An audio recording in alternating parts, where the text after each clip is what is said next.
are you looking up tonight? Mulling under the moonlight. Never thought to let it go. Soul searching out of your window.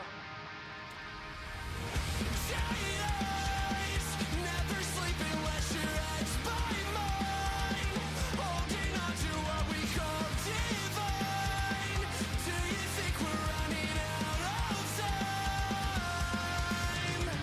Too late to stay, too dark for you to head home. Lay here with me, we'll watch another episode. Don't say goodnight. Stay by my side. Daylight rushes in over your emerald eyes. Guess that means that we're all out of time. Like a dream, you only come out at night. Am I crazy? Watch the sun as it's fading. Can't believe I'm waiting around on you. So complicated. I thought that you would leave it, yet here we are under the moon. Too late to stay, too dark for you to head home. Lay here with me, we'll watch another episode. Don't say goodnight. Stay by my side.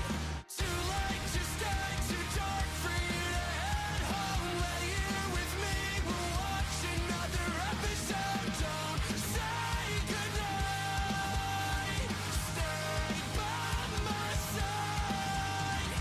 Too late to stay, too dark for you to head home. Lay here with me, we'll watch another episode. Don't say goodnight. Stay by my side.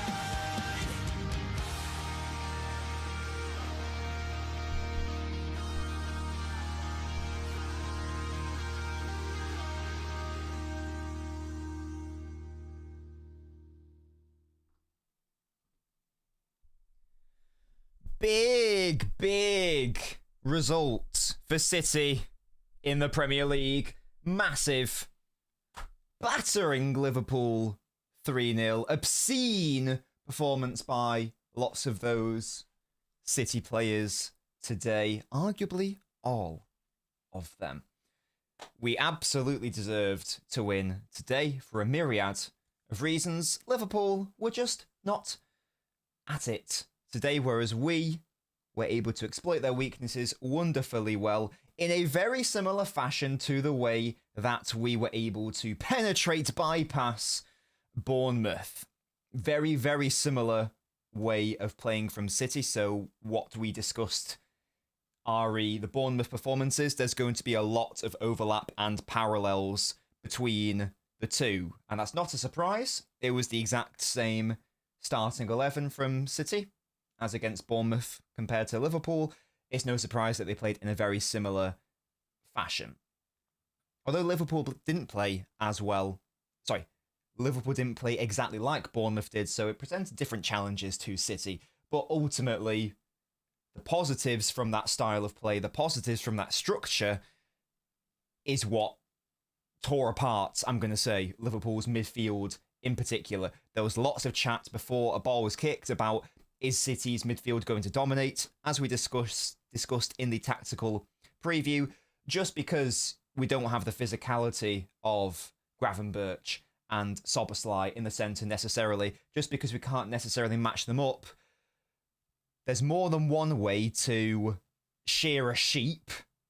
I don't like to use the term skin a cat, because why would I want to skin a cat? There's more than one way to shear a sheep. It doesn't always have to just be a physical midfield battle. You can dominate in respect of a technical midfield battle, and that is exactly what City did, overloading the centre and punishing them through an unbelievable, borderline, maybe even just world-class performance by Doku, who I'm a big fan of, as you guys know, and today he was just absolutely sensational. There's so much loveliness to talk about today. How are we all doing? Get your thoughts in the chat. Make sure you are leaving a like on the video, as Thunder Road says. It is free and it helps support your boy. Hello, Football Forever, Ryan, Abanab, Musty, Faisal, Stop Online Hate, Brian, James. Don't worry, James, of course we will. True Citizen. We've got Eugene. I was having some food. I was having some food. Don't, allow it. Let me have some feeds. Louise, Yanko, Puneet, Harry, Yazan, Abix, Potato with the side duck, GG, Ends Hulk, Nintendo. We got Nebs as well. Thank you guys so much for joining me today.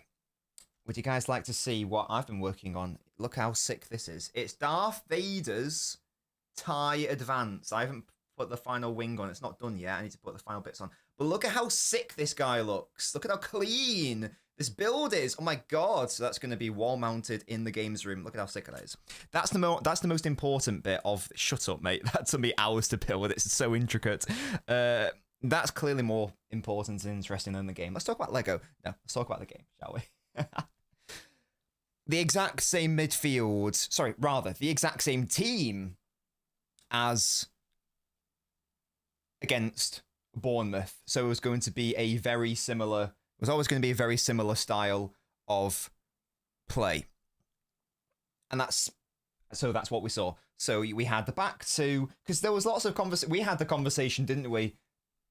On Touchline Talk the other day, we were saying, would we like to see the same team? Would we like to maybe set up in a back three instead of the back two that we saw against Bournemouth? What should we be doing ultimately there? And I concluded, and I left that Touchline Talk still not 100% sure on what I wanted City to do. Do you risk starting Shirky? Do you not? Do you be a bit more conservative? Do you start slow and then look to end quickly? Or do you just go for it straight from the off? I concluded that I basically wanted us to play exactly the same against Liverpool as against Bournemouth, because what we saw in that game was Bournemouth, who are a side who love to press, certainly in the centre. They get dragged in and you can bait them, you play through them / around them, and then you're running in behind on their defence. And it was a very similar situation with Liverpool today. I would actually argue it was even better from a City POV, because whilst Bournemouth did press incredibly, with an incredible amount of intensity, I'd have to look at the numbers, but instinctively, it felt like Liverpool were very, very passive, I'm going to say. Or maybe passive isn't the right word. Not very intense, shall we say. I'm going to... Tomorrow, like when I do the post-match analysis video, I will have a look at their passes per defensive action. It felt like they were oddly happy to back off us a little bit, and we'll get into the individual goals in a moment. But that is also how at least one of those goals was scored as well. I didn't really get what Liverpool were trying to achieve in the game. Bournemouth, I felt actually. I don't think this is being disrespectful. I think the Bournemouth game was harder. I think that Bournemouth played with more intensity and pushes into more problems in midfield. So I've just got a big super chat from Abadab. Thank you so much, Abadab. What a win. We dominated the match. Doku's best match in a City jersey. Best left winger in the world. We could have scored 2 more goals. Yeah, but now at 3-0, it... One could argue it flattered them. I was at the Etihad Children, the vibe, yes, absolutely. That's why there was no watch-along. If there's no watch-along of a City game, I am at the match. Or there's like, I don't know, I'm ill beyond comprehension. I will come to the chat in a moment properly. I just want to get some thoughts out there first of all, and then we will come to the chat, so don't you guys worry. Keep your comments coming, though, because I will revisit them. I'll try to get through as many as I can, as I always try to do. I don't think I'm being disrespectful to Liverpool there. I did just feel that I couldn't really figure out what they were trying to accomplish off ball. So quite often they were doing a 4-2-4 where they had Gravenberch and McAllister in the centre. Sometimes there was a 4-2-3-1 as well with Soboslai as the most advanced midfielder. as I've discussed, the pressing confused me. What also confused me, though, I will get into City. I just want to touch on Liverpool as well. What I didn't really get, if someone can let me know, it's a genuine, sincere question. I'm not trying to have a go. I'm not trying to be deliberately facetious to do a troll point. I did not understand what the function of Wirtz was in the game. I didn't really get it. I didn't really understand what he was supposed to be doing / offering, because he started on the left, and against Real Madrid he did do that as well, and I thought he played fine against Real Madrid, by the way, and it was a very simple thing that they did. Sometimes Robertson would fill in that space off the left, sometimes Ekitike would fill in that space off the left, and they just rotate with Wirtz. But he'd certainly not as much today. He'd usually stay in like the same-ish area. Like today he was just, as I say, starting from the left, and then he'd be randomly popping up in like right, I want to say like right attacking midfield, that area. And it wasn't like a City and Shirky situation where, yes, there is freedom to roam, but it's within a certain structure and it makes sense and asks the right questions of the opponent. I didn't get what Wirtz was doing, though. I don't know if that's a Wirtz problem. I don't know if that was a slot problem, but I was looking out for him as, of course, Liverpool's big signing, one of Liverpool's big signings this summer. And I'll repeat, I'm willing to be informed as to what he was doing. I will watch the match again, and maybe that will shed some light. But I wasn't impressed. I wasn't impressed with any of Liverpool. The only time Liverpool looked properly threatening was when they used Salah as an outlet. They kept getting the ball to Salah, but then Nico O'Reilly had a fantastic individual game against him. So it was almost like Liverpool were banking on Salah saving them, essentially, because some of their best moments did come through Salah. But we know that's not enough. You can't just attack down the right. You need to be trying to create chances and attack from all angles and all avenues. I felt like the centre of the pitch in particular for us today, of course, I'm going to give all of our players credit, but not enough questions were being asked of them from an opposition POV. Whether it's like Foden, Bernardo, Nico looked quite comfortable in the game. Núñez, likewise. It was only really when Gakpo came on and he was actually driving at him, and once again, Núñez did very well against him and got the better of him more often than not. But before then, he was pretty chill. Like, he was fine. He was vibing. He was like, this is actually quite straightforward for me. And I was everywhere. I can't recall too many true opportunities for Liverpool outside of us just making a silly error, giving the ball away in a mad area. But I was disappointed in Liverpool's attack. I was expecting them to be lackluster off ball in the same way that we know we're not perfect off ball, but I was at least expecting them to create a significant number of opportunities against us, and it didn't happen. Ekitike coming off was also a very odd move. Hoshim, thank you so much for the super chat. Incredibly kind of you. You're already a member. Ekitike with cheeks as well. I've been in a tough spot this week, and that Doku goal made me feel feelings I've never felt in a long time. Sit till I die. Hoshim, thank you so much for the super chat. If you ever want to chat about anything, hit me up on Discord. More than happy to have a chat. If you feel that you are struggling with anything, of course, feel free to message me if you want to chat anything through. Never felt more like singing the blues. I tell you who weren't singing. Again, sounds like I'm being very trolly here. I'm just being factual here. Liverpool fans were very stinky today at the Etihad, I'm not going to lie. They were quite stinky at the Etihad today. Fortune for Hoshim. To be old and wise, you must first be young and stupid. I quite like that, Fortune. That's good. That's about learning from mistakes and all that. Yeah, I felt that City fans were very good today. There was a non-stop, not non-stop singing, but it was very vocal, lots of chants. It normally is, to be fair, against Liverpool, usually is anyway. Of course, like if we get battered, then maybe not. But generally speaking, it's of course one of City's biggest games at the Etihad. You'd argue, what is the United game the only other game that's bigger than it from a City fan's perspective? I think so. Random movie quote for Luciano. Guys, to be fair, I was going to say, guys, can you guess what film it's from? But actually, there's lots of films where this quote is said. My name is Bond. James Bond. That's from Dr. No, 1962, first ever James Bond film. That was my Sean Connery, in case I'm doing Sean Connery. Yes, Junior. That's my attempt at Sean Connery accent. Apologies if you found it upsetting. Yes, I wasn't that impressed with Liverpool. We also did make them look a little bit stinky.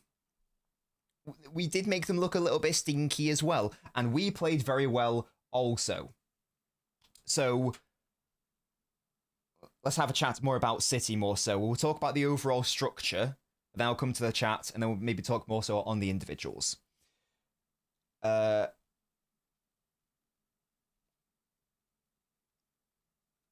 is a bigger number than 2. And Gravenberch and McAllister were getting outnumbered by our 3. And even when they went to a 3, okay, well, let's just slip in Bernardo in there as well. They did not have an answer for that either. I feel like if you're not going to even try to... if you're not even going to try to match us up numerically, then you have to almost make that difference up with the level of the intensity of your pressing. And both sides, in fairness, were set up in I'm going to say a mid-block. So not overly defensive, not overly offensive either. I believe that was a mistake from Liverpool. They should have tried to ask us more questions in respect of build-up. Alas, they did not. Fenway, that's insane. Respect my Sean. I don't know if it was because they were scared themselves. I don't know if it was because they were concerned that if they committed too many bodies forwards, that they would get ripped apart by us playing through them. But they ended up in a situation where they weren't doing one thing or the other. We still played through them, we still ripped them apart in the centre, but they didn't even have the bonus of, oh, maybe we can win the ball back. I don't know what the numbers are. I will look into them for the post-match analysis video, but it seemed to me that City were winning a hell of a lot of second balls and loose balls and just general defensive duels also. Foden was winning aerial duels. What's that all about? What? That should never happen. Like, Foden should not be winning aerial duels. And yet, it was happening. Our midfield should not have been. Of course, we can out-technical them. That's not the correct term. But our midfield of Nico, Bernardo, Foden should not be winning more duels and challenges and individual battles than their midfield either. And if you don't control the midfield often, you don't control the game and you often lose the game. So that's ultimately what happened there. What was also fantastic, and it actually led to the first goal, it was Nico O'Reilly had the ball at left back, and I think it's Salah. He's being absolutely hounded by Salah. That's what they should have been doing. Okay, cause for concern. We're going to lose the ball in a dangerous area. What does City do? We did exactly what we did against Bournemouth. Drop Foden back. He receives under pressure. Bam, one ball and we're out. Nico as well was wonderful in that moment as well. I was applauding that. Just like that little thing. I was like, brilliant. That's amazing. Just little things like that to play out of the press. And then Nico hitting the switch also was absolutely ridiculous. And it came from our small space operators, our players who are fantastic at controlling the tempo of the play and fantastic at getting us out of danger, i.e. Foden, Nico, Bernardo Silva. That triumvirate did their roles exceptionally. Someone said, someone replied to my tweet saying these 3 players need to have a great game, and I replied saying absolutely. And if it's similar-ish to Bournemouth levels, we're gonna have a good time. Like we should be fine. And thankfully, that's what happened. That's ultimately what happened.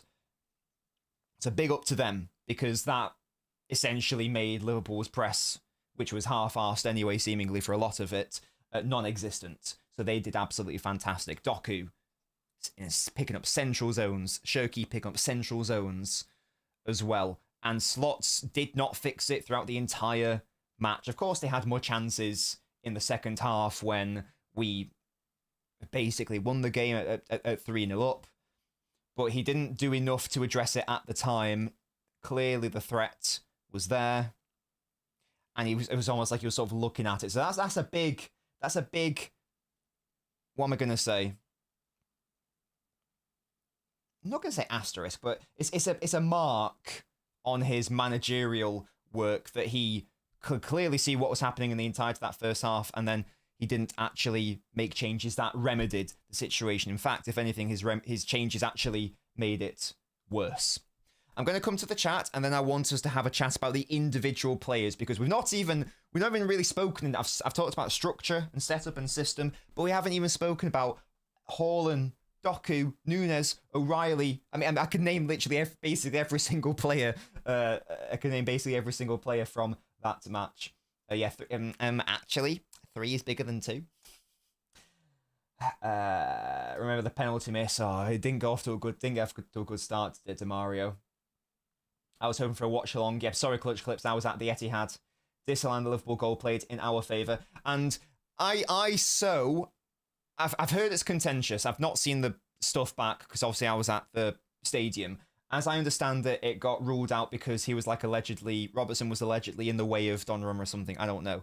I don't care what people think about whether that goal should have been allowed or not. At the end of the day, we deserved the win and we dominated. That should be the key focus. So I don't even know if it should have been disallowed or not. I so don't care. Like, we were better. And if I'm a Liverpool fan, I'm not complaining about that. I'm looking at my manager. I'm going, why are we playing so fucking shit throughout this entire game? Like, do you want to do something about that, my mate? Do you want to do something about that, pet? That's what I would be saying if I were a Liverpool fan. So hopefully it doesn't become the main talking point of the match. I'm going to talk about it now, and I'm not going to talk about it anymore, because fundamentally, if this was a close game and we just nicked a fluky win at the end, I could understand being upset, but they got dominated, so I don't want to hear it, and I don't care, like, properly, seriously, what did they create? Outside of a bit of a pop shot from Soboslai, what work did Donnarumma really have to do? It wasn't that much, and we so deserve to win, so yeah, we're moving on from that. Definitely. Nobbins, the move before the first goal. Yeah, just spoken about that. Absolutely insane. Did a good job of the tactical fouls, for sure. Fenway, Bernardo and Nico picking up yellow cards. That did concern me because it was relatively early on, but it had to be done, definitely. You what, mate? Sal, how you doing? Sal didn't know what to do anymore. Amazing by O'Reilly, definitely. So good in small spaces, I definitely agree. Yeah, Nico's been lovely. Saw some Nico G glaze from some YouTubers on X soon. They'll say we signed world-class players. Eventually, they'll be saying that about Kusanov too. Mark my words. We know that football is an incredibly fast-moving sport. 1 week, you're a flop. The next week, you're the best thing since sliced bread. We're seeing people wanting to write off Doku, people wanting to write off Nico Gonzalez, saying he's a panic buy, saying that we should sell him in this summer. Let's, reel it in. Let's reel it in and have some perspective, because if we give players time, and so long as we see something in them, who knows what they can do. And I felt Nico today, it sounds like an obvious thing to say, but that may as well have been Rodri today. That literally may as well have been Rodri. Even the distance goals, which of course did take a deflection, unfortunate, but hey, you miss 100% of the shots you don't take. He's even got that going on. It may as well have been Rodri on the pitch today from Nico. It's absolutely wonderful. So, yeah, exactly. Now, if he's a panic buy, then my God, imagine what's going to happen when we get it right. Absolutely, and have patience and time. Absolutely insane. What a hell of a lucky panic buy that was. Matthew, definitely. Hello, Naveen. Doku deserves a statue. Doku showed Bradley levels. Vinny. So funny. I mean, Bradley did really, really well against Vinicius. That's the thing. And I know there's all the jokes about Vinicius, and I make the jokes as well, but he is still a very good footballer. He's still a very good footballer at the end of the day, Vinicius Jr. And Bradley essentially locked him down. He shut him down. There was nothing going on for Madrid because of how good Bradley was. Doku has just destroyed him today. Absolute scenes. Absolute scenes.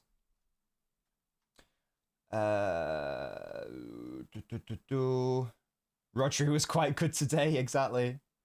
What about the Shirky substitution? So I think that came because that was at the 50th minute or the 60th. When did that happen?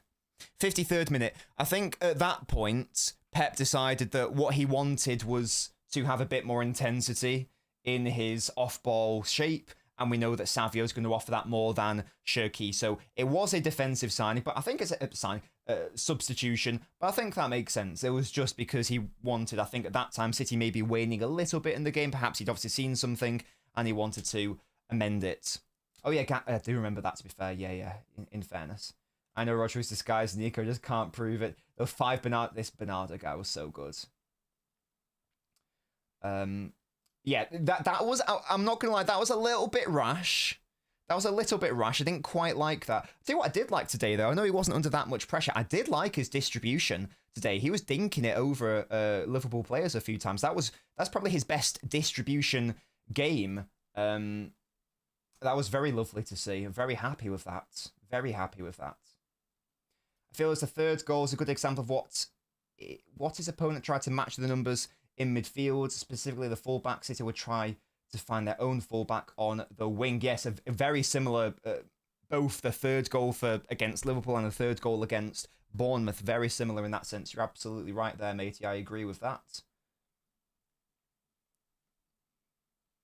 I thought they were vital to our build-up work. I thought they were fantastic.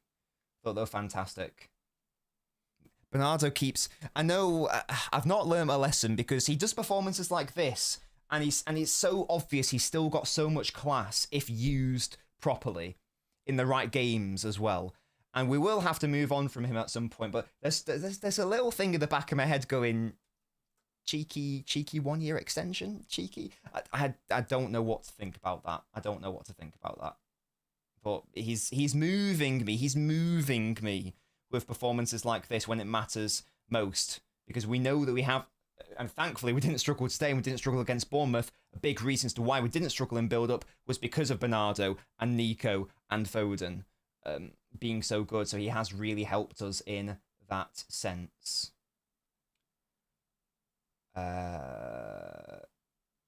Diaz was unreal.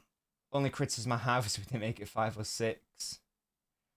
Yeah, that was Rowan. That was a shame. That was a bit of a shame, to be honest. But we know that can happen. Thankfully, it didn't matter at the end of the day.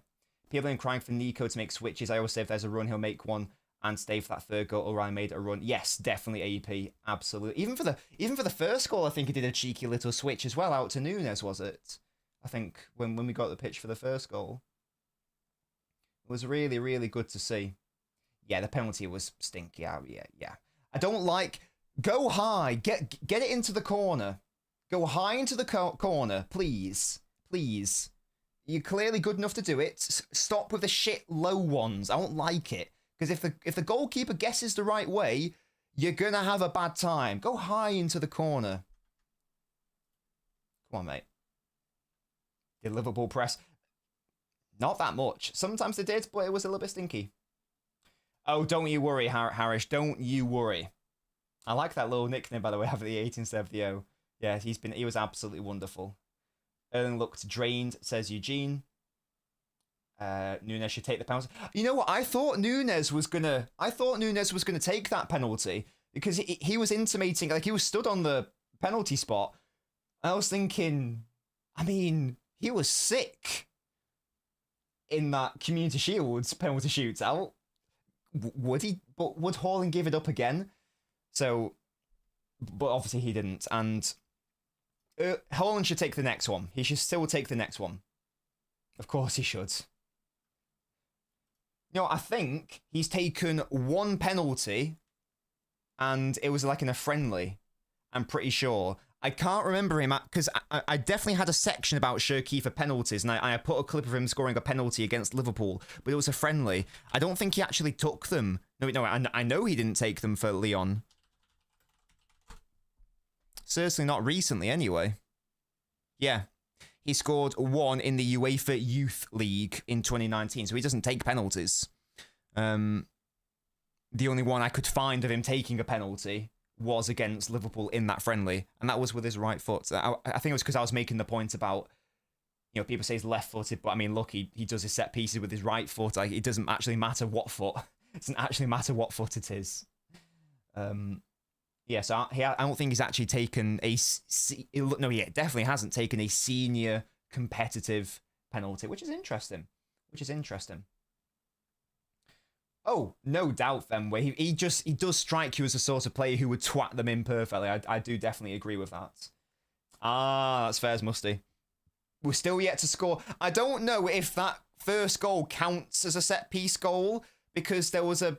Oh, sorry, the second goal counts as a set-piece goal, because there were a number of seconds after the corner was taken. I suppose it technically is still from the corner, so by definition it might be a goal from a set piece technically, but as far as I'm concerned, that's not a goal from a set piece. I'm personally not counting that, but I wonder if, according to the stats, it is. And it probably is, because it was an attack from a corner. So technically, objectively, it probably is. But with my subjective brain, I don't consider that as a set piece personally. I want it to be like, you know, a direct from a corner, or corner comes in, header across, bam. That's what I'm going to say is like a corner goal. But yeah, so technically we've scored from a corner. But the least corner goal you will see. You want more short corners? The data does show that you're more likely to score with a short corner.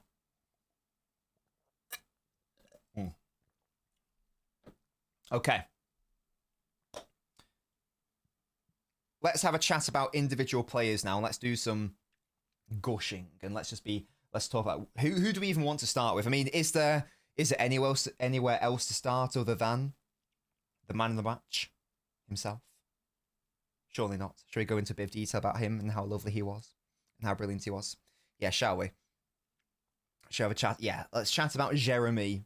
Jeremy, who is surely everyone's man of the match today.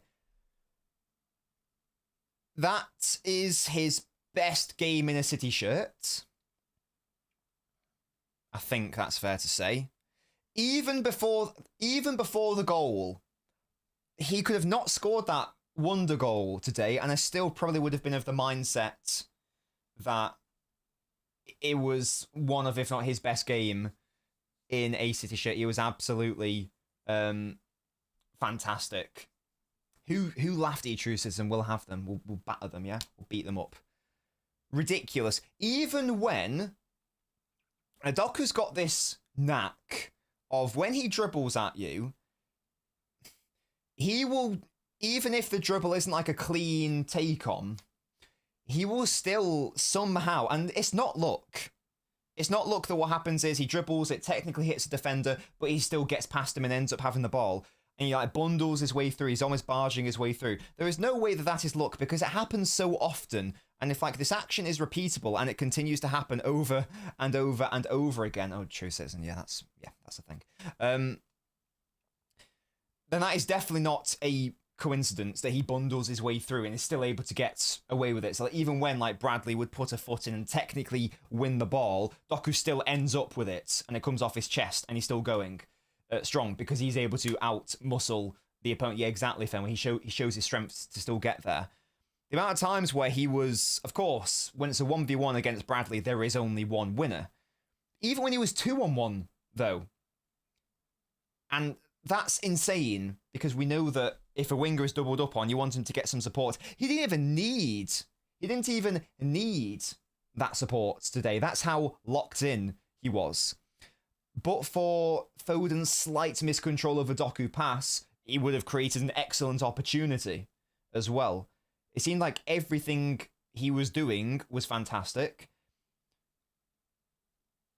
Against Arsenal, he was invaluable as an outlet, and today he demonstrated that as well. That just the raw power to just not get bundled off the ball, to stay on. I love how he stays on his feet as well. Like, even if he could clearly go down, but because he knows that he can just go, no, mate, and I want to dribble past you, because he knows that's how good he is. He was outletting Salah. Salah being one of the best wide outlets in the in world football. Doku was outletting him. That is mad. That's a madness. We've spoken already about how he picks up areas in the centre, and that creates that numerical overload. Creates that 3v2 or a 4v3. So the positioning was spot on, and that helps when you've got a fantastic overlapping option, or indeed underlapping option, in Nico O'Reilly as well. So Doku knows that he can drift, and it's not going to cause dysfunction in the structure, because there's going to be that wide option from O'Reilly there. The finish is ridiculous, of course. What I think's interesting about Doku is I think this is an error. I think that people, they put Doku and Savio into the same camp, RE finishing. Savio's bad at finishing, Doku's bad at finishing, he needs to get better at finishing. I agree that Savio's been bad at finishing so far in his City career. I have never really agreed that Doku's finishing is bad. He needs to take more shots, because his ball striking is actually very, very good. It's consistently good. He just doesn't shoot enough. Or he doesn't shoot early enough. He ends up shooting too late, and then by then it's over. He's actually got a very good shot on him. We just do need to see it more. I don't actually agree that Doku is poor at shooting. I'd love him to do it more.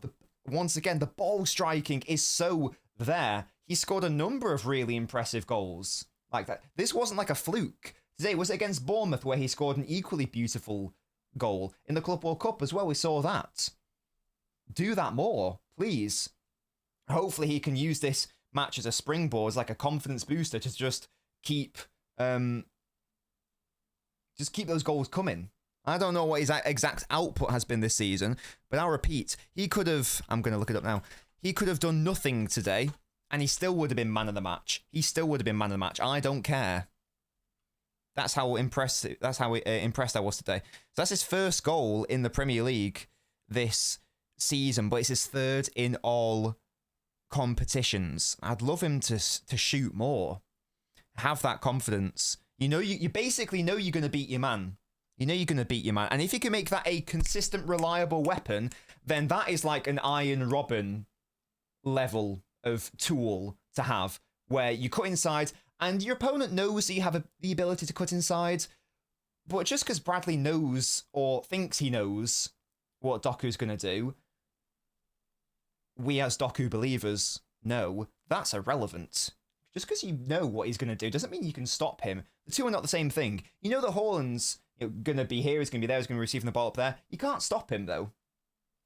Same thing with Doku here. He's an absolute game breaker, and I can already tell the title of the analysis video is going to be how Doku terrified or tormented Liverpool and tormented Slot's Liverpool, because he was absolutely on fire today. So he's already on, because we like to have the chat about output, don't we? He's already on 7 collective for the season. I'd expect that to skyrocket. I don't know if skyrocket is the right term, but I expect that to go up and up, and this should be his highest production season, absolutely. So his best Premier League haul is 3. He's currently only on 1 in the Premier League. I think that he will surpass that today. Never heard Doku get compared to Robin, but I can see it. Yeah, I don't mean like, hopefully you know what I mean. Like, I'm not saying that he's going to be as good as Robin or blah, blah, blah, blah, blah, but Robin had that thing where he cuts inside, he shoots, he scores.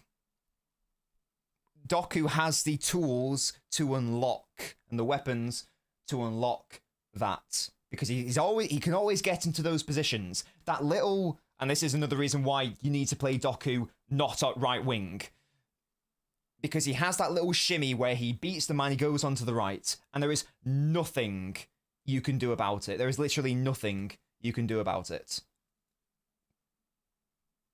Of course, it requires having consistent ball striking, but I think that Doku's got that in his locker. I think that he can do it and unlock it on a more consistent basis. That'd be really good to see. That'd be lovely, lovely. Man of the match by a fair margin. We'll do player ratings as well on my Fanalysis app. Also, of course, got a text from LB saying, "Hola, ain't seen us like that for years." So LB is a happy boy. Hell yeah. That's Doku. Man of the match. Superb performance. As Agung says there, ridiculous levels. And it's just so exciting. Someone asked earlier, like, how does Marmoush get back into the side? And look, you've got to. You're going to have to fight for your place, obviously. Doku's done brilliantly well to peak at the absolute right time, because there was a world where Marmoush would come in and potentially take his place in the starting 11, especially given that our left winger, like, if we keep playing like this, the left winger is more of an interior player, and we know that's where Marmoush thrives. But right now, Doku's doing the Lord's work. Is absolutely mad. It's mad what player he could become. It's mad what player he could become. He has all of the abilities. I think he's the best dribbler in Europe.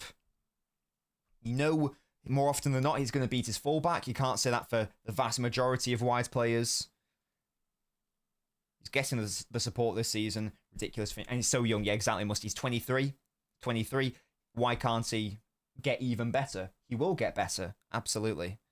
Really, really happy with Doku. Really, really happy. Lovely, lovely. We are Doku believers out here. Marmoush also gone mid-season because of AFCON, of course. Well, I guess that's good. That it means that if Doku's able to stay fit, because that's the thing. Doku sometimes he's been liable to pick up an annoying injury every now and then. I don't think he's been injured this season, so hopefully that consistency of being fit can continue, particularly when Marmoush goes and we don't have another option there, sorry. Yeah. So Doku was the best player on the pitch, in my opinion. But there were so many great performances, weren't there? Haaland missed a penalty. But that header, bullying Konate.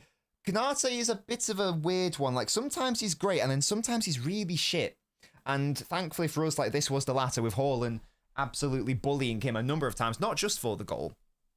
Not just for the goal, but just in general being manhandled by Haaland. I don't know how many times they had a duel with one another, but it felt like Haaland was winning that battle basically every single time. So Konate is clearly the real for us. So he's clearly the weak link in that centre half pairing between the two. And yeah, it's a great header, isn't it? I love those ones where you almost feel like it shouldn't go, because it's where it loops over the goalkeeper. So it's not like a really powerful one. It's like a like that. I love those headers. Yeah, definitely Fenway. He's last season he was fantastic, but like this year his weaknesses have been on display for all to see, and City were able to exploit that absolutely. I did feel that it wasn't the best game from Shirky, which was a bit of a shame. I don't think that he had like a bad game or anything. I just felt that when he got to the final third, when he got to the box,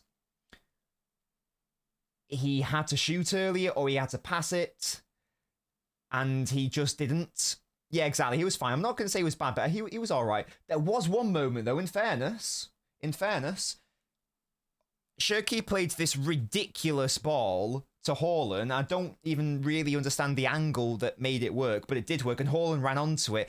And Haaland just had to strike it first time outside the box. Just had to do it. And instead, like, he ran with it, and then I think like the ball went out to play or something. That was a really nice moment from Shirky that I can remember. But hey, it's not a problem. He was not detrimental. He wasn't bad by any means. He just wasn't as explosive as he was against Bournemouth. It's not a problem at all. He is very experienced, but let's not forget he's still only 21 years old himself. So it wasn't a stellar performance from him, but it was all right. It was all right. It wasn't a problem for me. It wasn't a problem. I'd say what was a problem for the Liverpool midfield, Nico. This guy, man. I swear this guy is just getting better and better every single week. The more that he's getting, it's so obvious how it's the correlation between the time spent with Guardiola, is what I'm trying to say. Week in, week out, more time under the stewardship of Pep, who loves the six. We know that number sixes are vital to his system. He's just getting better and better and better and better. Was it Guardiola himself who said he's incredibly coachable? Yeah. We can tell. We can see that. Because today it was Rodri. Today he was Rodri. Huang, thank you so much for the super chat. Incredibly kind of you as always. Sorry for being off topic. No worries, mate. Bang on about De Bruyne. He sacrificed a boy to give us a treble. That alone makes him a legend. Oh yeah, he's in the absolute highest tier of legendary status. And it's a shame about his hamstring situation. But no, don't apologise, matey, for sending in the super chat. Thank you so much, mate. Incredibly kind of you. You've made me bald. Big up to you, Huang. Big supporter of the channel. Yeah, Rodri was on the pitch today. Rodri was on... I felt safe. Yeah, exactly. Random movie quotes for Huang. People don't buy stock. It gets sold to them. Don't ever forget that. The Wolf of Wall Street, 2013. Yeah, I felt that Nico was our second best player. Would you guys say that's fair to say? Do you concur, or do you want to have another candidate for second best? I think there's a number of shouts. Nico O'Reilly, Nunes, Diaz. There were a fair few shouts. For me, Nico would be second best. Show Gravenberch how to be a DM. Yeah. What we were saying. We were saying how coachable he is, and he clearly is that.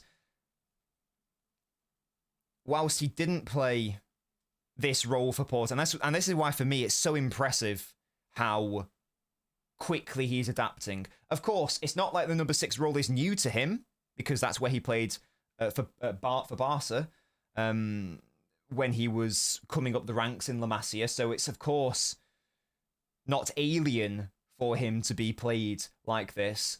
But I don't care. It's still incredibly impressive, in my opinion, to go from playing however many years not doing this and then just go straight back to it, essentially, and being fantastic at it also. We are now at the stage with performances like this where I think for the first... this week was the first time I've experienced it. Perhaps I should have experienced it a little bit sooner. This was the first week where I was not looking at the Dortmund game thinking, oh my god, we need to get Rodri some minutes now so we can start against Liverpool. I was thinking, Nico will start, be fine. Because Nico's that good. And we are only in early November. And I'm now thinking, of course, it sucks that Rodri's out, and when he comes back, that will be lovely. But I'm no longer looking at a Rodri-less City, a rudderless City, and going, oh my god, get him into the side immediately. Like, we've got to get him up to speed super ASAP. Nico's been wonderful of late, and indeed throughout his City career. But this was like the first week where I've yeah, exactly, Miami, exactly. The first week where I've properly felt that if Rodri doesn't start, I'm not panicking. I'm not going, oh god, we're going to get beaten way too easily. That's not the same as saying that we should ditch Rodri. And that's not the same as saying that when Rodri comes back to full fitness that he doesn't get back into the side, because Rodri is still Rodri at the end of the day. But I'm just trying to make the point of how nice it is to know that we are now no longer supremely dependent on him playing for City to play well. We know that we can do it without him. The evolution in his game has been obscene. And I still really believe that we'll see an even better version of Nico if he shares the pitch with Rodri as well. I think you'll see an even better form of him, but that would be a ridiculous midfield pairing, and perhaps that is a potential avenue for City. Do you run a Rodri, Nico, Foden midfield? Perhaps in some games, perhaps. We've discussed it at length before on the channel, but we know how good Nico is in the build-up. Of course, Rodri, of course, Foden as well. It's not introducing any on-ball weaknesses to like take Bernardo out and pop in Rodri instead, because that's how good he is. Makes City better off-ball as well. Makes it more physical there, becoming the aerial duels, the ground duels and whatnot. Yeah, Nico's coming along way faster than I thought. And by the way, an old tweet of mine's been doing the rounds, and I forgot I tweeted this. I think it was I don't even know how old tweets even materialize, because one person liked it. First of all, why is that person found it? And then like hundreds of, like over 1,000 extra people liked it like over the past week. I think following the Bournemouth and Dortmund games. I think it was like the week after, or rather the week before my Nico video. And I said, I've just finished my scouting on Nico G's even better than I thought. And like that tweet's doing the rounds now. So we knew that he was going to be good. I had confidence he was going to be very good long term for City, but he's taken me aback at how good he's been. And I thought, and Nico was Jack, yeah, and Nico was, of the players that we signed in January, Nico was the only one where my opinion of him increased after I fully scouted him. So I was already big on Nico Gonzalez. So I was a bit worried that in my video that I was going a bit too far the other way. I think I said this is the most important signing of the transfer window. I'm pretty sure. I was quite bullish on my Nico G thoughts. Is that hyperbole? Am I going too far the other way?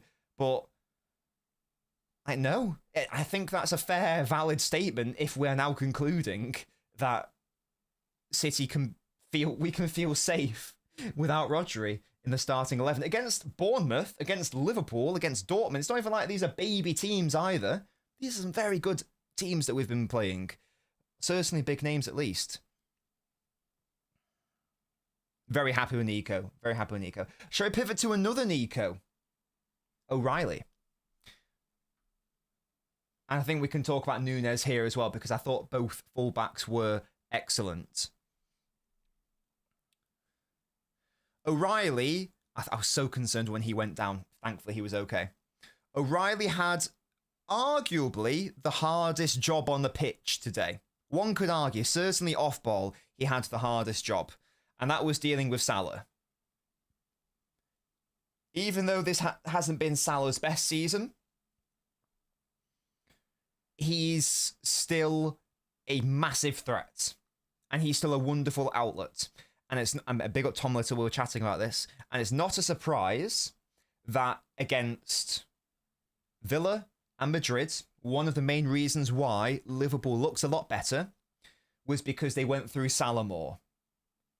There's no coincidence there. So for me, it makes it doubly impressive that O'Reilly had his way with Salah a number of times. That's not the same as saying Salah was kept entirely quiet, because there was that moment where he tried to dink it at 3. I think that was when the ball came out from the goal kick and then it came straight back from us. I don't know if I'm misremembering there, but I'm not saying that Salah was like kept entirely down. He was locked down entirely. But when it came to a 1v1 against O'Reilly and Salah, more often than not, it was O'Reilly winning that matchup. This guy has dealt with Madueke. He's dealt with Saka. He's dealt with Salah. I'm sure he's dealt with a number of other very good right wingers as well. Pinochet. He's been absolutely stellar in those moments, and we needed him to be today because of how important Salah and Bumo. Yes, thank you, Mus. That's a really good example. Yeah, there were so many instances where like they tried to go through Salah, and if Salah beats his man or outmuscles him and then lays it off, City are in trouble. O'Reilly did not allow that. Tiny bit rash at times, going to ground, but more, I think he went to ground, I'm going to say 3 times. At least 2 of them worked well, maybe 4 times. At least 3 of them worked well. There was just one I remember where I was like, oh, you didn't need to do that. But we were 3-0 up at the time anyway, so it was pretty chill. Same with Nunes out on that right side. Now, Nunes had a far easier task than O'Reilly because Wirtz played at left wing and Wirtz didn't play at left wing. That sounds like a weird sentence, but trust me, it works. And then Gakpo came on and it was like, whatever. So he had a far easier job than O'Reilly. He still did his job fantastically well, and Nunes was wonderful also. But O'Reilly just caught my attention in particular. He did well against Adeyemi as well, absolutely. He was just so solid. And someone asked, should he start for England? I feel like he probably should. I feel like he probably should be starting for England based on that. I want him to because, let's give him a rest on the international break. But if I'm Tuchel, I'm definitely looking at his performances, even though we know Tuchel doesn't watch City, based on his comments on Foden anyway. If he were doing his job and watching, I'd be looking at the options. And I know that England all of a sudden, it's so funny. For years, we had no options at left back because Shaw was always injured. We were playing fucking Kieran Trippier there. We had no options. They were playing centre backs there as well. All of a sudden now we have Lewis Skelly and we have O'Reilly and we have Hall and we have Spence who can play at left back as well. So we have so many options out of nowhere. It's a shame that O'Reilly wasn't here like 5 years ago or something. I think O'Reilly, yes, exactly, must say. I think O'Reilly might be the one, if I were the England manager, it's like catching Mitchell too, catching my attention the most. Livramento's played there as well, yeah. And he's not even a proper left back. Although that surely has to be his longer term position. He's just nailed it down. He's been absolutely wonderful in that sense. So yeah, big up to our fullbacks. Big up to our defence. The only player who I felt, I'm not going to say struggled, because I don't think that he was bad in the game. I did feel like Gvardiol was I'm going to say the worst City player on the pitch of our starters. I know we've touched on Shirkin, he struggled a little bit, but in the second half especially, Gvardiol kept giving the ball away, and that was really upsetting me, because I think we were only 2-0 up at that point, and who knows what happens if you concede a goal at that point, and that was a little bit frustrating. His passing was good for the most part, but unnecessary risks. Just punt it sometimes, unnecessary risks, and it wasn't at his best. I think that's fair to say, Nebs. Not bad, but I was not happy with his performance. He was the one I was looking at, because my respect for him has gone right up. No, I view him as our best build-up defender, and he just wasn't doing that today. And as you say, true citizen, maybe it is fatigue, definitely, and Pep's touched on it, hasn't he? And and that happened last season as well. You know, that period where Gvardiol was making an error every other game, and it definitely was because of that, because he wasn't getting a rest. It was starting every single game for City and then every single game for Croatia, just not getting any respite at all because of the centre-back injury crisis we had. And we put that down to fatigue, because this is a very un-Gvardiol-like performance here. So perhaps that is just it. So I don't know who Croatia play. I'm sure that he's not going to get a rest on international break, which is a shame. But I don't know who we play next. Who does City play next? I would love to be able to give him a rest soon if we can. Who do we actually play? Yeah, away. Who? Away against Newcastle is our first. Away against Newcastle is our first game after the international break. So sadly, he can't have a rest, I'm afraid. He's going to have to start that game as well. I'm afraid. Yeah, we can't afford to rest him there. Maybe at home against Leverkusen, we can rest him. I don't care if they've been cheeks and we've been good. It's still Newcastle at St. James's Park, and there's that intangibleness of their of their atmosphere and their fucking midfield as well. So I don't think we can rest on our laurels for that one. We've still got to start as strong as we can. And then we play Leverkusen Leeds, both at home. That's a little bit nicer for fixture. So those are maybe games where you look to perhaps give him a little rest, that sort of thing. But yeah, so just wanted to briefly touch on Gvardiol, who struggled at times, but perhaps that is just because of fatigue. That doesn't mean they're bad. Doesn't mean he was bad today, but I do feel that he was the worst of the defense, because Diaz, just briefly, rock solid, absolute rock, wonderful. He is definitely benefiting from us setting up slightly deeper. There is no doubt about that.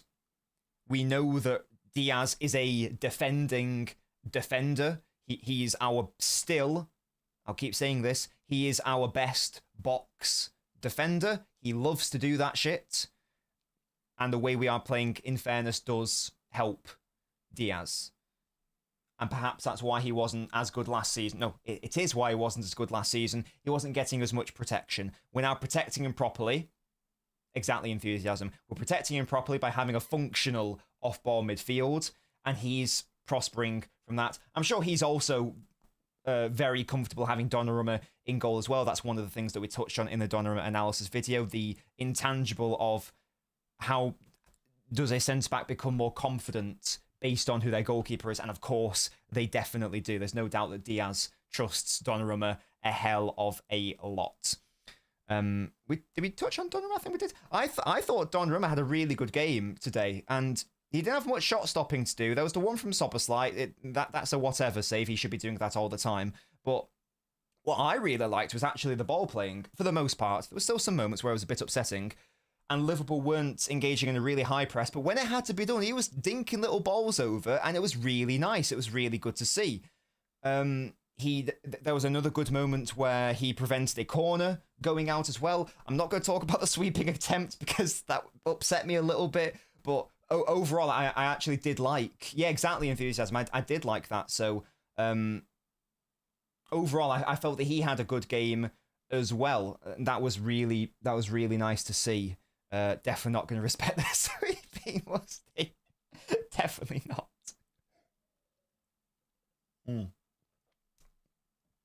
Still a long way to go, but if that can become like the norm under pressure, then we are cooking. Then we are cooking. If that can actually be a thing, yeah. The sweeping did nearly the sweeping did very nearly cost us a goal, but it didn't. At the end of the day, it didn't cost us a goal, and that's what matters, isn't it? So. Oh gosh, yeah. It doesn't surprise me because he's I think what was he averaging less than one sweep per 90 against teams in League. So he's not a sweeping goalkeeper. He's also not particularly quick, so it's not his strength to do so. I admire the attempt. I like the fact he tried to do it. You know, I love a trier. So, I mean, those two against Dortmund. In fairness, that was ridiculous. I think that might be my favourite Donnarumma moment, to be honest with you. I think that is his best moment in the City shirt. I'm not going to lie. I was really impressed with that. I was really happy with that. It just came out of nowhere. I was like, whoa, because he runs. It's like in slow motion. It's so funny. But he's so gangly, he can still get there as well. It's very funny to watch. So that's all the defence. We touched on the attack. I thought Savio looked fine when he came on, by the way. I thought Savio looked decent. Marmoush looked fine. I can't remember who else came on, if anyone. No, it was just Savio and Marmoush. There you go. I thought they were fine when they came on. Savio maybe impressed me a bit more than Marmoush, but that's not necessarily a problem. We haven't spoken about Bernardo and Foden, though, who were the I'm going to say the engine room of that midfield with Nico Gonzalez.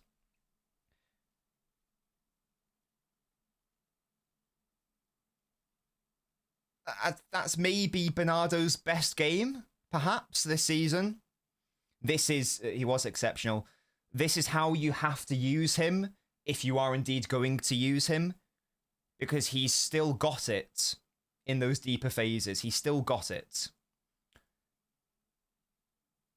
And we know that Bernardo turns up against Liverpool as well, because he really does. He has a bit of a rivalry with their fans. I thought he was really good today.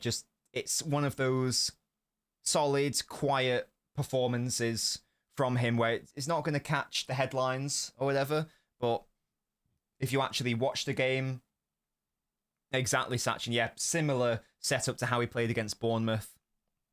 And when you combine that with what Foden was doing also, it's a bit of a cheat code playing out from the back, really. And that is something that we did explore in the Don video. You know, could a player drop back? And then it's just going to be a case of, can we then deal with playing out from the back? And thankfully, so far, we have been able to do that. It's higher risk. It's a higher risk strategy. But if it works brilliantly well. And when you have amazing technicians in Bernardo and in, I think that's a very apt comparison, to be honest, Musty. I think that's a very apt comparison. And you combine that with Foden as well. For the first goal, that's how it happened. Then, what am I trying to say here? Yes, a cheat code. I think I summarized it pretty well there. It's very hard to get the ball. It's very hard to get the ball off us. You've got to be perfect in your pressing. You've got to be perfect in the timing of your jumps. Not just centrally, but also out wide. And Liverpool didn't do that today, and that's why we punished them. That's why we punished them. And you got Doku standing up Bradley, being that amazing outlet there. Then you're going to have a good time from a City POV. I don't know what that means for Reinders short term.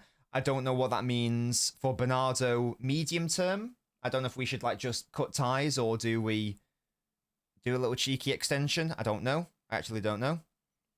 Haven't got the answer to that. But this seems to be a way to go against the better sides. And it's good because on paper it looks quite weak.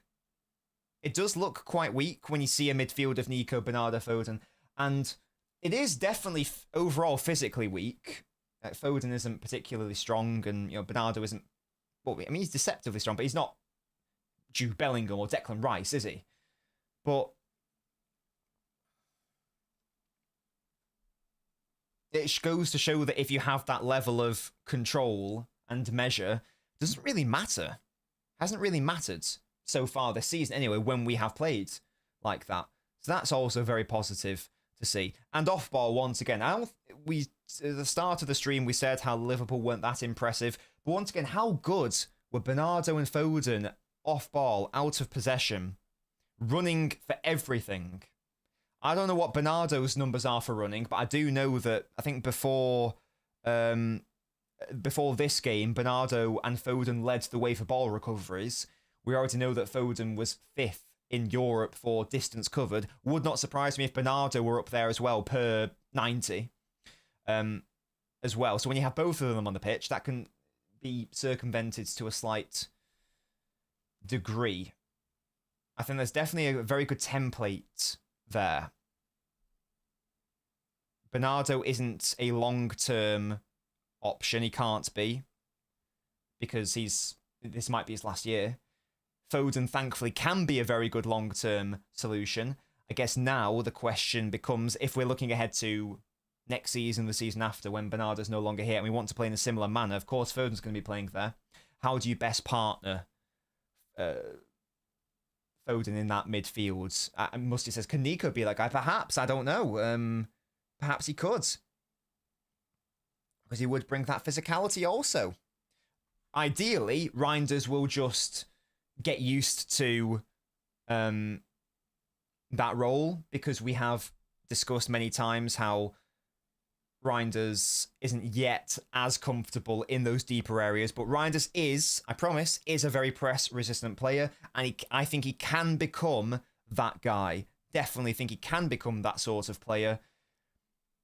It's his first season with City. We haven't yet seen it on a consistent basis, and Bernardo is doing the business. Definitely, Pack, definitely. I agree beyond belief, I agree. Okay. I'm going to come to the chat because I've yapped a lot there, and then I want to do the player ratings on the Fanalysis app. I'm going to see how many likes we have, and if we don't have enough, I'm going to shout at you all. I'm going to shout at you all, so you better not let me down. Okay, you know what? Wait, The like button did a little football.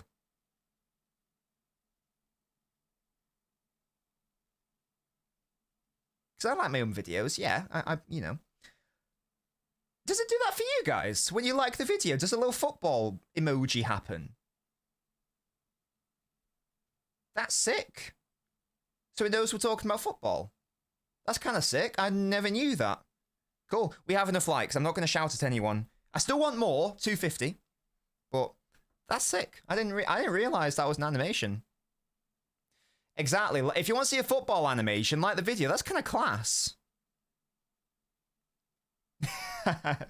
Jack, if only I were that intelligent. Right, let me come to the chat and then we will go through the player ratings, and I want people to assist me. Liverpool access the centre more when Shirky came off, says Eugene. Unk needs to play in the midfield exclusively, yes. Rotate Foden for Reinders, says Sachin. Perhaps that's a way to integrate him, definitely. The football IQ, yeah. I mean, Foden, very intelligent player. Bernardo, very intelligent player as well. Bernardo's build-up abilities making me not want him to go, says Loak. I think Musty says it's like a toxic love-hate relationship. It definitely Raz.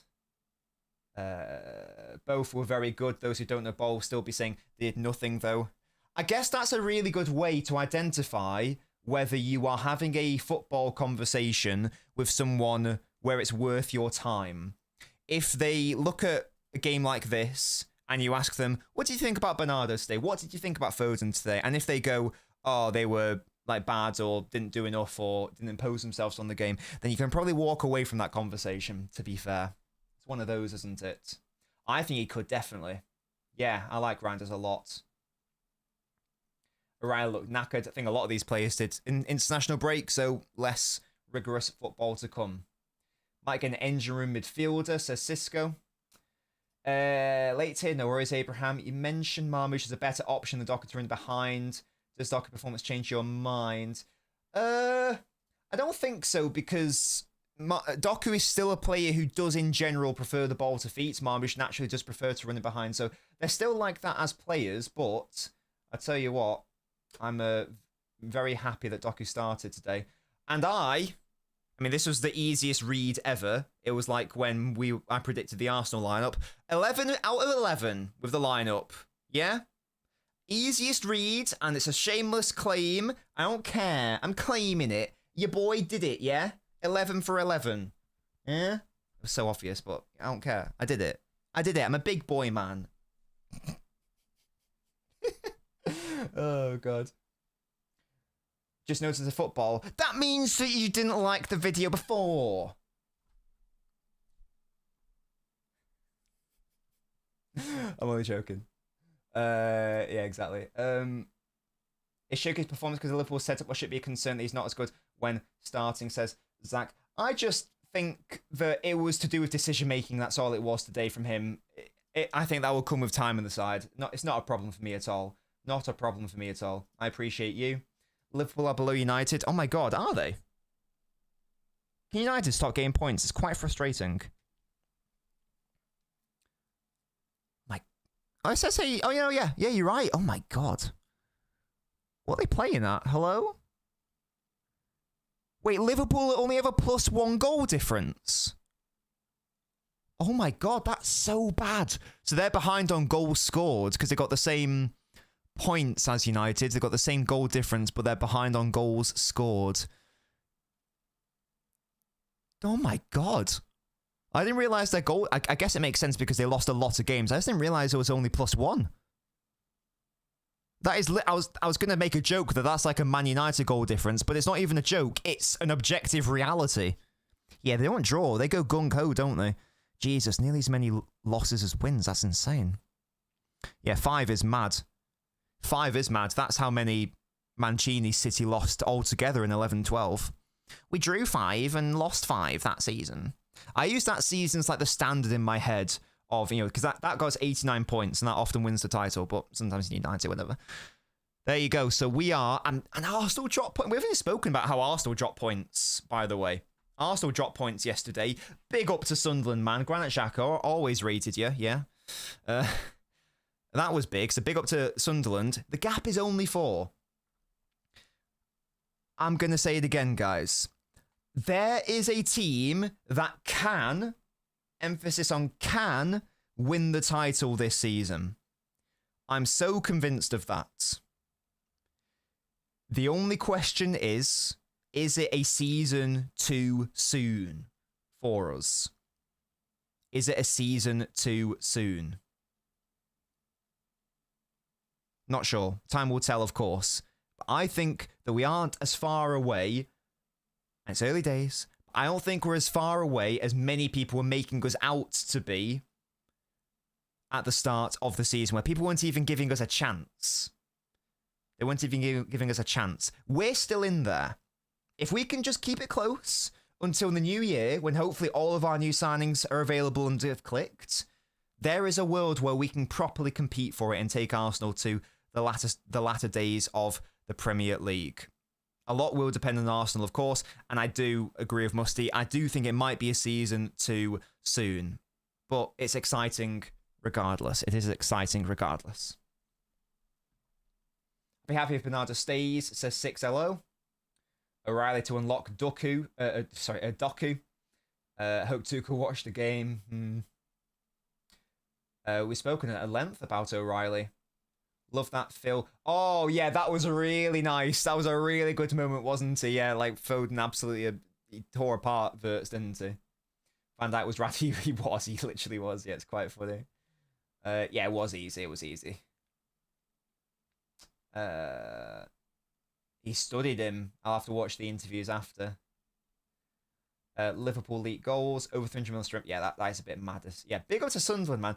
We predicted them to not finish in the relegation zone. I think we predicted them like 17th, and we were like seen as being risky for predicting that. And they're doing insane. They're already gone, says Matty. No team has won in a 38-game format with more than 6 losses, and they're already at 5. That's a very good point, Matty. Jesus. Sunderland title charge, says Sachin.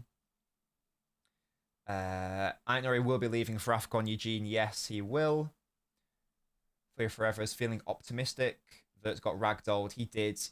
He was lackluster. He was poor today. Let's be fair. Let's be honest. He flattered, and not just him. Not just him. It's everyone. Looking at Liverpool's lineup now, I think that Salah was probably the best player, and even then, he wasn't that good. If I'm a Liverpool fan, I'm fuming. But hey, we did force them into being a little bit stinky also. Hello, Spartacus. We had to calm down. It's only a team who won the league last season, spent $500 million in the summer. Yeah. It's so funny. I remember when I got torn apart on Twitter because I watched the Spurs game and didn't think we were, again, and I didn't think we're actually that bad, and I didn't think Spurs were that good, and I did a tweet saying that people being so reactive is so funny, and then we lost against Brighton. Everyone's like, oh, no, but do you still think that? Yeah, a game hasn't changed my mind, and lo and behold, it's like, we're doing all right. We're not as bad as people try to make us out to be at the start of the season. We're not as bad as people make us out to be. I mean, they can keep it. They can keep underrating us. You know, let's be the what's it? Underrated little horse. You know, the baby horse, whatever Mourinho said that one time. We're not that far off. Whether it's this season or next season, this team is not that far off from winning a title. Yeah, that too, Miami. And the reason why I didn't want Verts wasn't because he's a bad player, because I do think he is a good player. You know, he's not shown it this year necessarily, but I do think he is a good player. But it's because I was like, look at all the other positions that we need, and you want to spend 120 million. And then because Liverpool signed a load of players, that meant our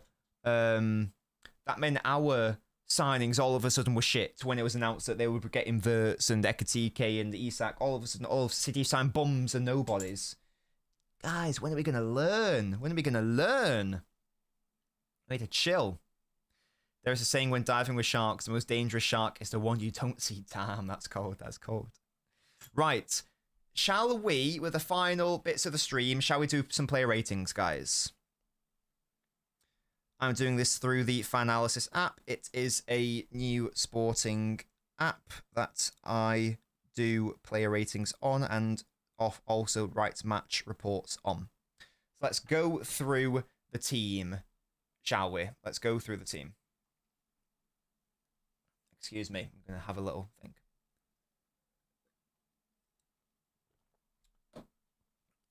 So no player.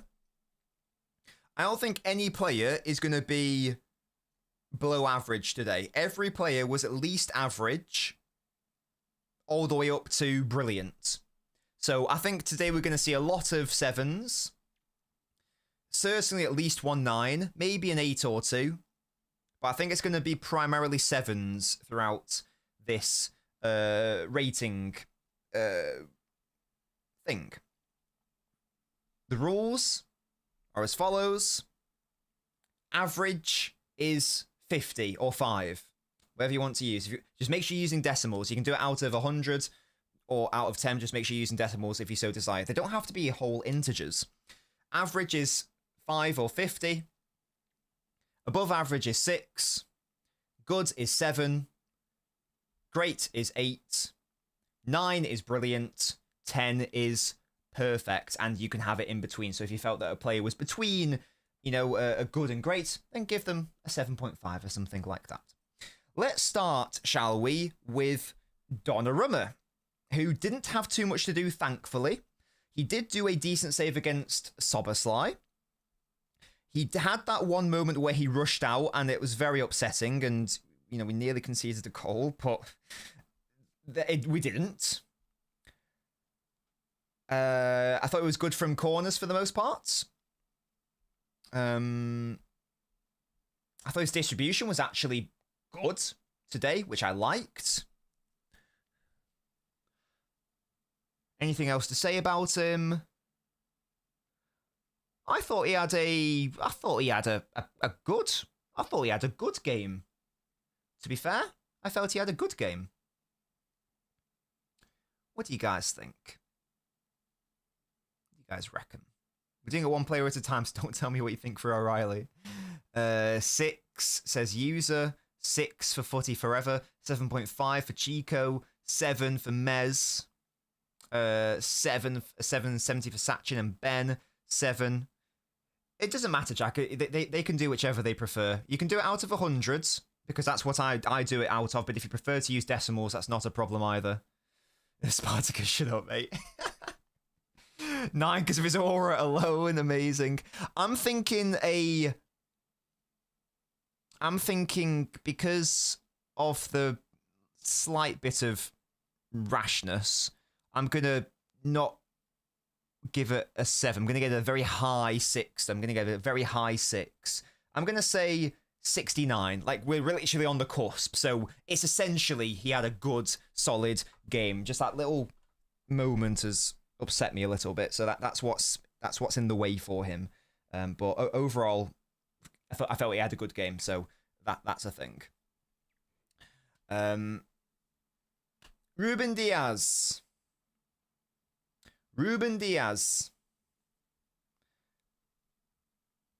did nothing wrong today. Commanding. We always like to check in on the aerial duel numbers. How were we today? He had 1 aerial duel. Won it. Ruben Diaz. In fact, he won all of his duels. He was a rock. I think he did one really nice block also. I can't really think of Diaz doing anything poor today. I think he was...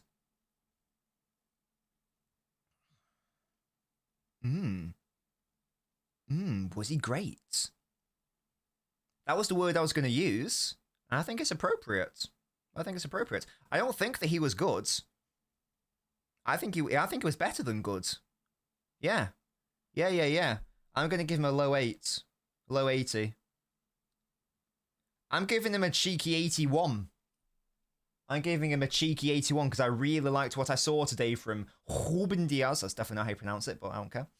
Best centre-back on the pitch this party, because I agree. Definitely. Looked really solid today, really comfortable. I'm going to give him a cheeky 81. I'm very happy with Ruben Diaz today. Yoshko I was less happy with. And he's probably going to be the player I give the lowest rating to because I felt that he was our worst starter. But he wasn't bad. It was just some misplaced sloppiness from him. And I guess that looks worse when we've spoken about how everyone else was really, really good and we can't really fault them. So Gvardiol is going to be... So perhaps that's just because he was surrounded by amazing performances around him. So he is going to be probably the lowest rating. Maybe Shirky, I'm not sure. But certainly of the defense, is going to have the lowest rating. Misplaced carries. Yeah, exactly, Spartacus. Sometimes he overthought it. So I'm going to... But also there were some good moments from him. So I'm going to give him a... Just because I expect more from Yoshko. So I'm going to give him a 62. Just because I expect a lot more. That's still technically above average. I don't think that he was bad. I don't think that he was bad or a liability by any means. But I am going to give him a low 6. I'm going to give him 62. A low 60, sorry. I'm going to give him a 62. That still means that he had a technical above average game. I do expect a lot more from Yoshko, though. And a couple of occasions when we're only 2-0 up. Bit of a stinky pass or two from him. I think that's fair. Nunes. He's not going to be the highest rated fullback today, but he still deserves a very high rating. He got an assist. We haven't even spoken about that. I've not even spoken about that, sorry. You guys may have done. I may have missed that. I apologise. He got an assist today, which I totally forgot about. A wonderful cross to Haaland. Didn't have much to do defensively, but everything he had to do was very good. It was an amazing cross, wasn't it? Hello, Ram. The team that wanted it more deserved the wins, as Ram. That's a fair summation. What do you guys reckon for Mateus Nunes? What are his defensive numbers looking like today?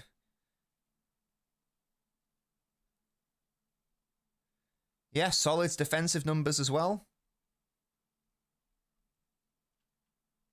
I liked it. There were a couple of moments where there was some danger and he turned it around for a corner instead. I liked what I saw. I love Nunes' little touch to set him up for the cross, yeah. He ran his socks off, so an 80. 100, says Ken Boy. 79 but higher is also not unfair. You know what's funny? I've got 79 put in my ratings app, and I think I am going to go for that. I feel comfortable with a 79. I feel comfortable putting it there. Yeah, I think that's fair. I think that's fair. I can always go back and revise ratings, but I think that's reasonable. Because I think that Diaz was more impressive. I think Diaz deserves a higher rating. But yeah, I think that's good. So I'm going 79 for Nunes personally, which is similar to what you guys have said. O'Reilly, who is going to be 80-something. Spoilers, he's going to be 80-something.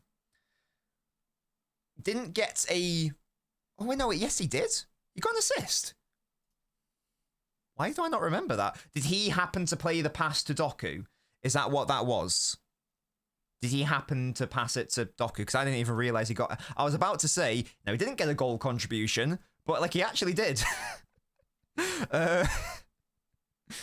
So... Yeah, he did. Oh, they was to Doku. There you go. He had, I felt, a far harder job than Nunes. And I felt that nearly every single time, he did it wonderfully well. So I think based on that context, and whilst Nunes didn't have a proper player to mark, whereas O'Reilly had, I'm personally going to give O'Reilly a slightly higher rating. Not that much higher. I'm going to say 81. So I've got Nunes 79, and I've got O'Reilly as 81. So they're very similar. They are very similar. The difference there I'm giving it is because of the context of the opponents that they had. Yeah, he should have done better with the shooting truces, and yeah, because Foden plays it to him, he could have done a lot better there. I definitely agree with that. 81's low. 81 means you've had a great game. I feel like he had a great game. I don't think he had a brilliant game. A brilliant would be a 9, but more like a 9. I think that's fair. He had a great game for me. Right. Oh, this is going to be the highest rating of the thing so far. For me, I know a lot of you guys disagree. Lots of you guys thought that O'Reilly was our second best player. Nico Gonzalez. Rodri? Question mark? Rodri? Question mark? Yeah, imperious. Dominated the midfield. Just, I can't recall him doing anything wrong. The switches for the goals, the press resistance, getting us out of danger. Very important, says Metalli. Definitely, we've got very high ratings here. 85, 85, 90, 85, 82, 89, 80, 86, 84, 85, 89. Busquets, 190, 84, 90, 80, 89, 84, 90, 120. It's got to be the highest one so far because I believe that he was the second best player on the pitch. Almost an own goal. But it wasn't. So actually, it turned into a very good clearance. It turned into a very good clearance, didn't it? It's I love that from you, Spartacus. Did he? What did he do wrong? Oh, scored a goal as well. I haven't even spoken about the fact he scored a bloody goal. I was going to give him a really high rating even without the goal. I felt like he was always winning the loose balls, the second balls. Yeah, and he did it. Oh, I'll tell you what, he gets 2 more points for the knee slide. Oh, no, maybe just 1 more point. I'm going to give him a high 80. Yeah, he's on the cusp of being brilliant. That was on the cusp of being brilliant.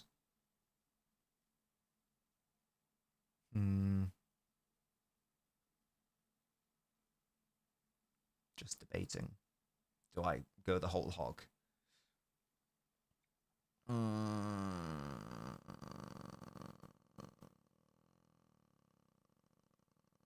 Right, yeah. You guys, you've charmed me. You've charmed me. I'm going to give him a 90. I think it was brilliant. The more I think about it, I'm like, he was brilliant. What did he do wrong? He scored a goal, which was very important just before halftime. He controlled the tempo. He was vital in us getting out of our first phase. He was always winning the duels. What did he do wrong? Why isn't it brilliant? I think it is that. Yeah, I'm going to give him that. I'm going to give him a 90. I think that's fine. Bernardo Silva. Bernardo Silva. Very good game from him. Vital. In the same way that Nico was vital. With the build-up. Constantly, consistently running up and down. Didn't necessarily... That's a very good point, Spartacus, actually, yeah.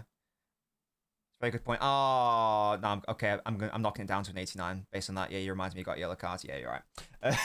Oh, but that was a tactical foul. I liked that. No, I changed my mind. 90. I like that. Bernardo Silva, yeah, what we saying? Didn't stop running. Vital to how he played. Wound up the Liverpool fans. I feel like that gets a point as well. I feel like that gets a point as well.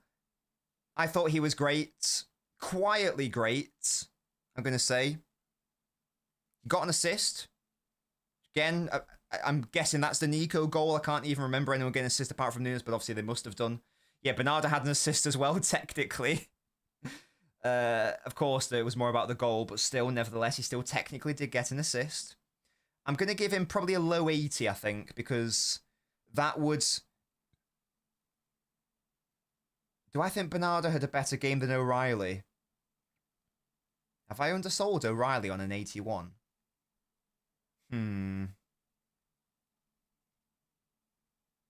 I feel like, for me, O'Reilly had a better game than Bernardo.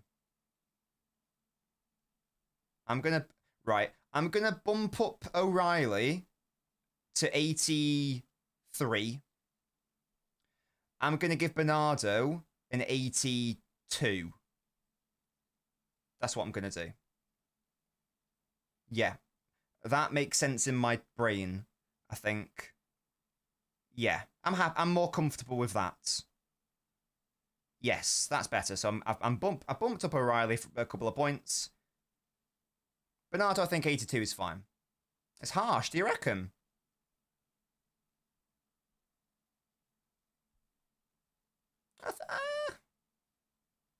I think that's okay for Bernard. I think that's all right. He had a great game. I know he got an assist, but I guess in order to sort of like get the higher ratings, I probably would have needed something in the something more so in the final third. I know he technically got an assist, but you get what I mean. Like maybe creating a couple of chances just to bump him up there. I'll tell you what. Okay, I'll tell you what. I'm gonna actually amend it. I'm giving O'Reilly an 84. I'll give Bernardo an 83. I think that's fair.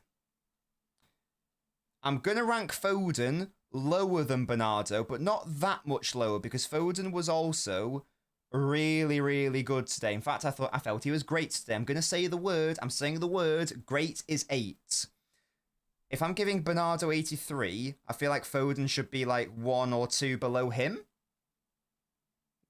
1 or 2 below him. Do you think that's fair? I think that's reasonable. Incredibly tidy, definitely. We spoke about the running around. Yeah, there's not much to split Bernardo and Foden. They fulfilled similar roles, and they were both wonderful. I mean, Foden literally was winning aerial duels earlier today, which was absolutely obscene. I thought Foden was good defensively once again. Yeah, just a really, really solid, fantastic performance from him. I'm going to give him 81.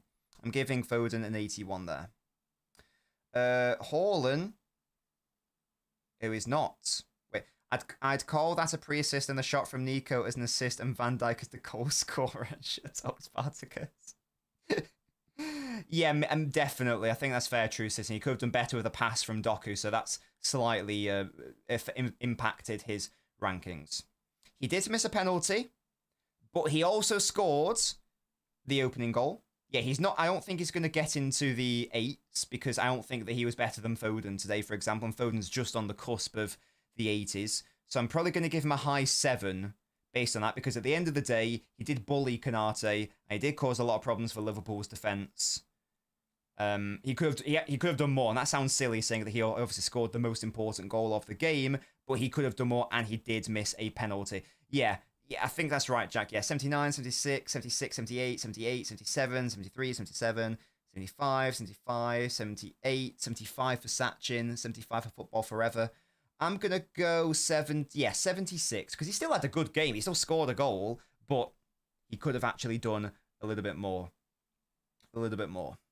I think that's absolutely fine for Erling, big Erling.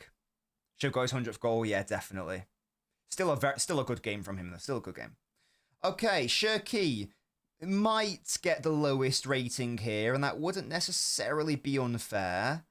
I don't know if I'd personally rate it lower than Gvardiol, but I can maybe be tempted. Got into some great areas. Final action wasn't there from him, though. A little bit lackluster. Got substituted early as well. That has to impact his rating, I think. Because he was... I mean, Pep is making the decision that I need more going on, so he did take him off. So this probably is going to be lower than Yoshko, actually, to be fair. I'm not going to say that he played badly. I'm probably going to give him something in the average, though. An average is 50. So my rating's probably going to be something beginning with 5, because that's average. And I felt that, yeah, only 53 minutes, wasn't able to do too much in the game or influence it that much. Again, wasn't bad. It's not like he was detrimental. Was struggling with the pace and intensity for me. You have to let them experience it. I don't want to see him on corners anymore, says Jack. It's a shame because he's good at corners. I do promise. No doubt, Sachin, he'll be better. Yeah, 53, same as the minutes. I'm going to give it a high 5, though. High 5. I'm going to give him a high 5. I'm going to say 58. I'm going to say 58. I think that's fine. Average, I thought he was. But not detrimental. And he did play that very nice ball to Haaland. That's what's making it a high 5 for me. Because he did play that lovely ball to Haaland, who should have hit it first time outside the box. That's reasonable. Any other bits of info to chat about Shirky? I don't think so. No, that's about it. He had a no-look pass backwards. I went straight to Szoboszlai, growing pains. Exactly, Miami. It'll get there. We saw it against Bournemouth as well. Not a problem for me. I think high 5 is fine. the man of the match, the man of the moment, who is going to be getting a 90 something. Jeremy Doku scored the best goal of the game. Gorgeous strike. Fantastic outlet. What was he the one that won the penalty as well? I'm not asking if it was a penalty, but he did win the penalty, right? Not being stupid there. Was he the one that the goalkeeper fouled? Is that right? Yeah. So he won the penalty as well. What? Yeah. I mean, what did he do wrong? This might be a high 90, you know. Nah, it's not going to be a high 90. Nah, it's going to be a low or mid 90. I feel like I need to reserve high 90s for, scores a hat-trick and gets bare assists in a game, because that's closer to a perfect game. It's going to be a mid... The highest I'm going to give it is 95. It's the absolute highest I'm going to give it.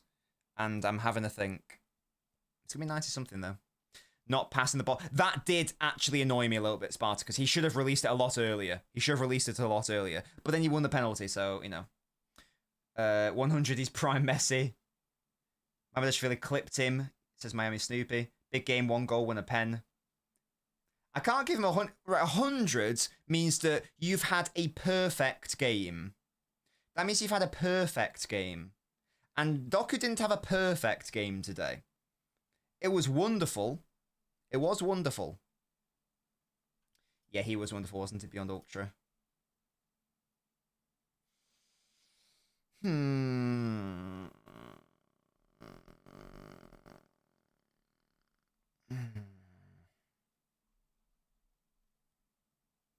I going to do? My brain... I want to give him a 94. That's what my brain is telling me. I keep coming back to that number. I think that's a very fair ranking for a player. 94. I think that's fine. I think that's reasonable, do you not think? Brilliant game. 94 is good. 100 is Holland versus Leipzig. That's a very good point, yeah. Yeah. Win every duel, 3v1 dribbles, constant outlet and threat, definitely. And I think that 94 is the highest rating I've ever given to anyone, by the way. I don't think I've given anyone so far this season 94.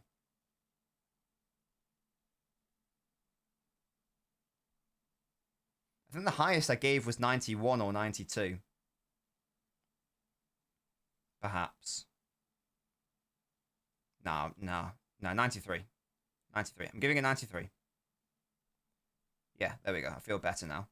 Okay, Pep, last one. He's probably getting a 90 as well, actually. What did Pep do wrong?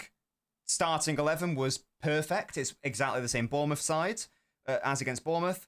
He had to take Shirky off because of the intensity concerns, which we've assumed. That was a good choice. Brought Marmouche on. Set us up perfectly to beat Liverpool.